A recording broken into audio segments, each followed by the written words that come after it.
Well, hi, Sheree. Thanks Hi, for joining us. I You're brought going to my tell friend us. along. Yeah, I thank Love you so much for doing that. I mean, I know how hard it must have been with permits to get the penguin with you. really, really difficult. But I've given a penguin a brief and it knows it's got to be quiet. Perfect. I'm glad to hear that. Well, I'm excited to hear more about the penguins. Your article was super cool, and I think it'll be great to tell everybody a bit more about them. But at first, I'm going to tell them a bit more about you. So, everyone, this is Sheree Marris. And let me tell you a bit about her. If Sheree had her choice, she would have gills instead of lungs, a breath hold to rival the sperm whale, and a sparkly green mermaid-esque tail. But since she doesn't, she spends most of her time blowing bubbles and developing innovative marine environmental projects that bridge the gap between science and the public. A marine biologist, adjunct at James Cook University, speaker, and commentator, Sheree is one of Australia's most passionate and dynamic science communicators, sharing her quick wit and humor of the natural world through radio, regular TV appearances on The Project and Studio 10, as well as documentaries. She's also a former Young Australian of the Year and award-winning author with several publications, including Kama Sutra, Secrets of Sex in the Sea, a humorous read about the unique reproductive methods of sea creatures and the parallels they share with humans. I'm going to need to get my hands on some of these books. Or my fins, or whatever is most appropriate. Yeah. But we'll stick to penguins for now. So, your article about these penguins, what inspired you to write these?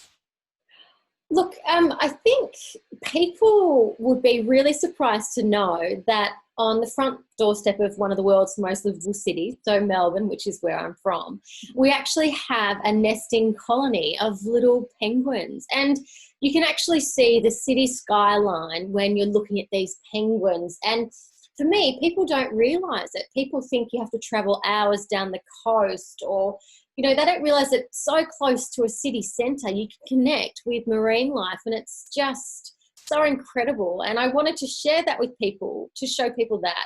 But also I wanted to highlight the amazing work of the volunteers that are there to protect and collect data and research on this colony. So that's kind of how it all started. Me being a proud Melburnian, I think.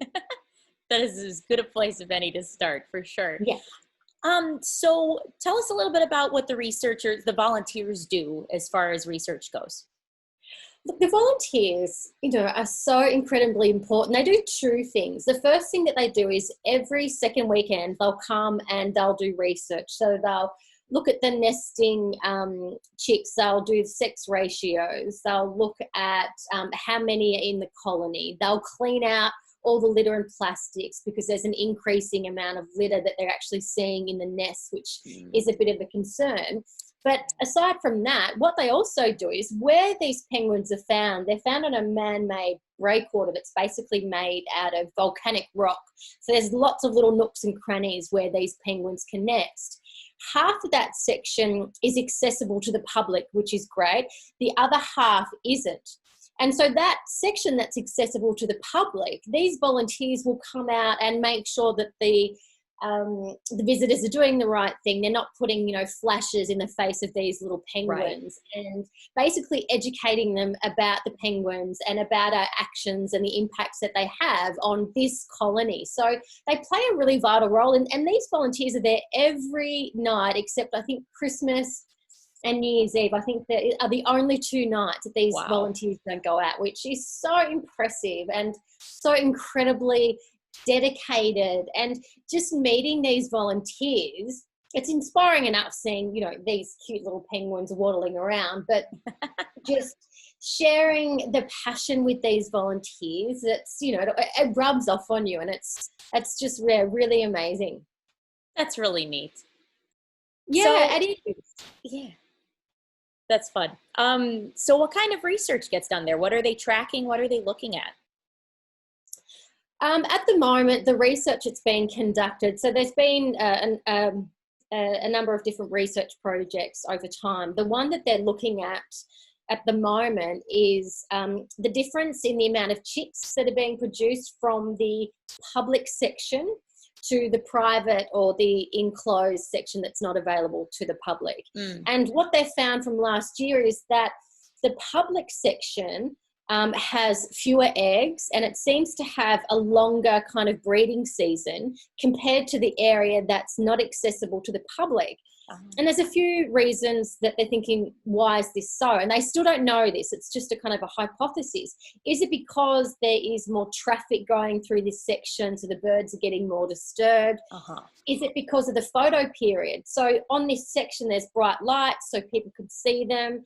And that could be a potential issue with the population. And what they're looking at doing is collecting as much information as they can to inform future management decisions. So how are they going to manage this colony? Because it's getting more and more popular, more people are coming to see it. And they're actually looking at redeveloping this area. So how can they do it in a way where people can still get up and close to these, you know, cute little birds in suits and have that really unique wildlife experience without having a detrimental impact to the penguin colony? And I think at the moment there's about 1,400 birds there, which is incredible. But with the redevelopment, you know, they're looking at, okay, at the moment for the penguins to go from one side of the breakwater to the other in the public section, they actually have to cross where there's human traffic. So as you can imagine, that could be quite problematic. So with the new development, can they actually then develop a walkway so the penguins can go under it? So just looking at things like that. So I think the really important thing with citizen scientists, even just collecting this data, I know they're trying to make it more scientifically robust. But with that, it actually has incredible power to influence future management decisions, which I think is really, really important, because there's not a lot of money that goes into this, as you are completely aware, and everyone's completely aware. Yeah, trying to get funds for research and marine research is really, really tough. So without this knowledge, you know, who knows what would happen, you know, to the population of penguins. Yeah. Well, and that when I read your article, that was interesting that the penguins wouldn't even really be there if it weren't for people building this. So it's kind of this interesting relationship between the penguins and the people. And without a doubt, it's quite interesting. So, you know, it's almost like, you know, we put this structure there, so we almost have like an obligation to help protect these penguins. And I think the angle that I took in the article was it's almost like a symbiotic relationship. And I know some people don't like anthropomorphizing relationships or animals. For me, my personal opinion is that I think to convert people who aren't interested in natural history and the marine environment, sometimes we need to do that. We need to make them seem more human-like and get people to understand that there are elements where they are like us. And then people go, oh, okay, that's really, really cool. I'll need to look after them. So that's kind of why I think it's, you know, really important for me as a part of this article, was to look at that symbiotic relationship. The penguins benefit because we built this man-made structure, but they're also benefiting now because they've got these volunteers looking after them, monitoring their population, monitoring their health, also helping to clean a lot of the plastics out of the nests, which is really, really problematic. But also what the volunteers get from it, they get this sense of, you know, contributing and helping to protect this iconic species.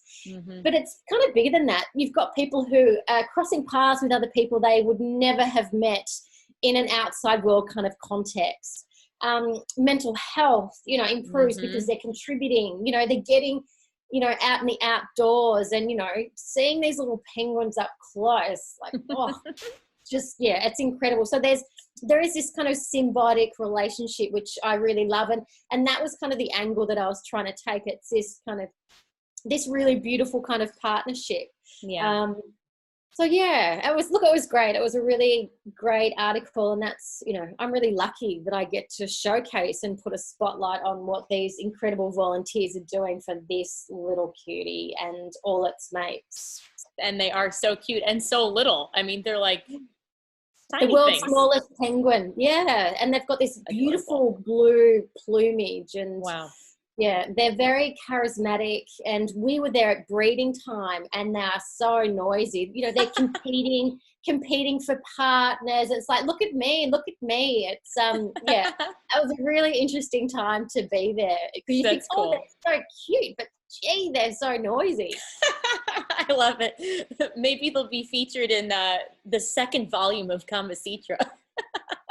Well, they could. They actually are known to swap partners. Oh.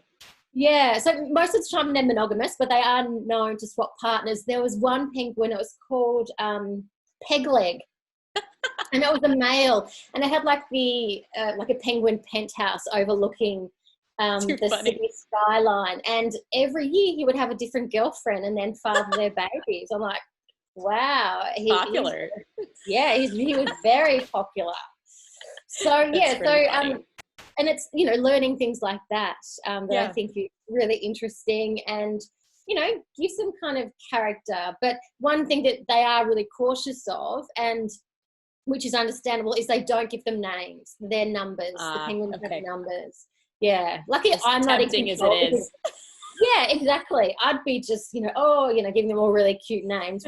That's probably why I'm not doing it. Numbers, names, something to identify. That's really fun though. Oh, Um, look, it is. yeah. How difficult are they for the average public to go see? I haven't been, but yeah.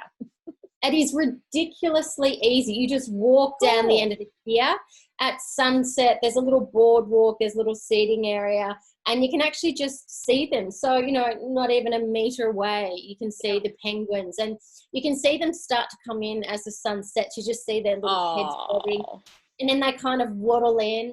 They kind of have a look around, and then they'll go in their nest, and then as it gets darker, they'll come out and they'll start doing their squawking and things like that. So it's incredibly close. It's actually quite ridiculous how close you can get to them, and it's, wow. you know, who would have thought? Yeah. Yeah, it's always so neat when there are those like real wildlife experiences that you can have in the middle of a big city.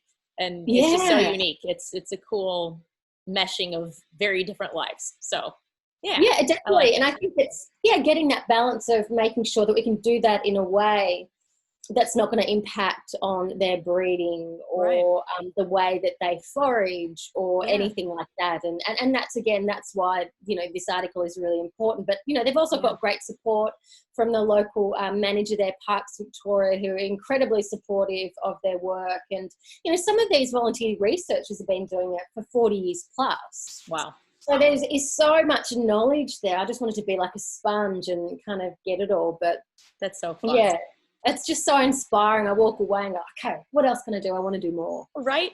Yeah, well, and that's what's so perfect. It feels like that's the kind of takeaway that a lot of people would have if they went to go see these penguins. So Oh, exactly. And just the average person, like a lot of these citizen scientists, they don't have a background in science, you know, and anyone can get involved. And that's not just in Melbourne, it's anywhere around the world. There's always ways you can actually get involved in your local environment or marine environment. It's just a matter of, you know, asking around, or whether or not it's a cleanup, whether or not it's monitoring nest numbers of penguins or turtle eggs. There's always some way where you can get involved, which I think is really great. And knowing that what you're doing is going to contribute to the long-term protection, sustainability, management, and education of really important species.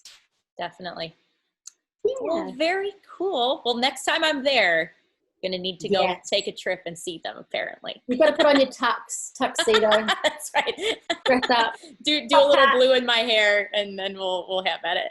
Oh, yeah. We'll blend right in. No one will know the difference. I like it. Well, cool. Thanks so much for sharing with us. I'm sure everyone will enjoy reading the article and hearing more about it from you like this. So we'll talk more soon. Alrighty, lovely. Thank you. And thank you to St Kilda Earth Care for obviously letting me be a part of this and to document what they were doing. So they're the fantastic group behind all of this. So a big kudos to them for letting me have a bit of a sneak peek at what they do. Extra special. Cool. Thanks, Sheree. Best fishes. Best fishes.